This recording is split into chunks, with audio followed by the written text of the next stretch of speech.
आज संजय सिंह ने राज्यसभा में कहा, बेटी किसी की भी हो आखिर बेटी होती है, मोदी ने सब कुछ बेच दिया। देखते हैं। मिस्टर संजय सिंह,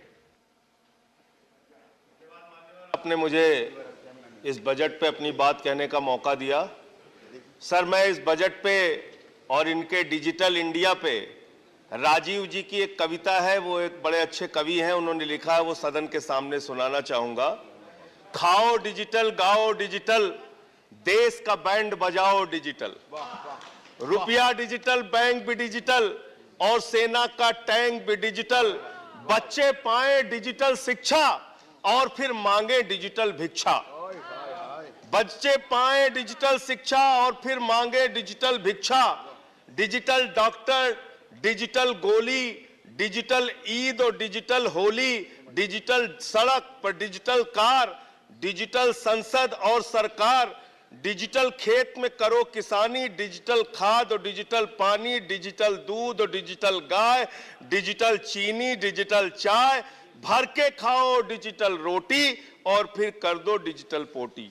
ये इस बजट के बारे में एक कवि की प्रतिक्रिया है मान्यवर।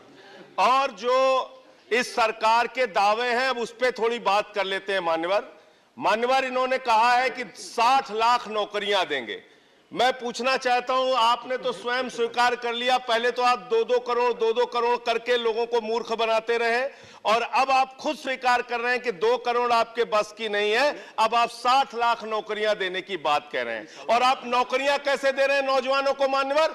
35,000 रेलवे भर्ती के लिए 1 करोड़ नौजवानों ने उसमें फॉर्म भरा और उसके बाद जब उसका परिणाम आता है उसमें घोटाला और गड़बड़ी की जाती है। जब वो नौजवान सड़क पर नौकरी मांगने के लिए निकलते हैं, उनको लाठियों से पिटवाया जाता है प्रयागराज में, उनको पटना में लाठियों से पिटवाया जाता है, घर में घुस के लाठियों से पीट पीट के आप नौकरी दे रहे हैं, आंसू गैस के गोले छोड़ छोड़ के आप नौकरी दे रहे हैं। आप कर्मचारियों की बात इस बजट में कर लीजिए मान्यवर। जब कर्मचारियों की चर्चा होती है, पूरे देश के कर्मचारियों की एक ही मांग है, पुरानी पेंशन की बहाली की जाए, पुरानी पेंशन की बहाली की जाए। 40 दिन कोई सांसद और विधायक रह लेता है, पूरे जीवन भर उसको पेंशन मिलती है। 40 साल कोई कर्मचारी नौकरी करता है, उसकी पेंशन आपने खत्म कर दी। पेंशन तो छोड़िए, टैक्स के राहत की उम्मीद थी कर्मचारियों को, आपने इस बजट में वो भी नहीं दिया।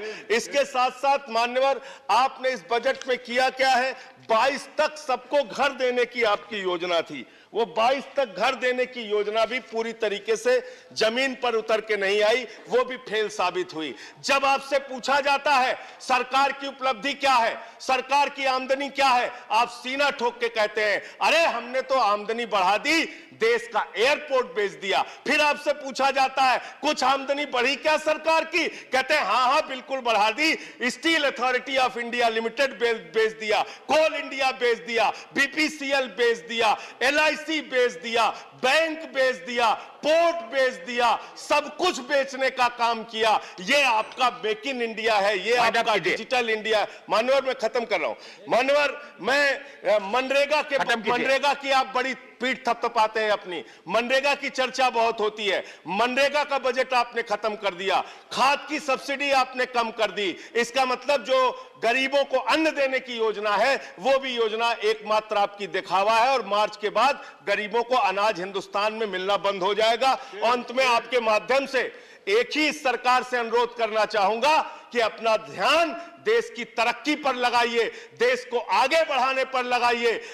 बेटी बेटी होती है, हिंदू की हो, मुसलमान की हो, सिख की हो, ईसाई की हो, उसकी इज्जत के साथ खिलवाड़ मत कीजिए, गुंडागर्दी मत कीजिए। आप तय करने वाले कोई नहीं होते, कौन क्या पहनेगा, कौन क्या खाएगा, कौन क्या कैसे रहेगा, कौन। जाफर इस्लाम, आई एम सॉरी, प्लीज।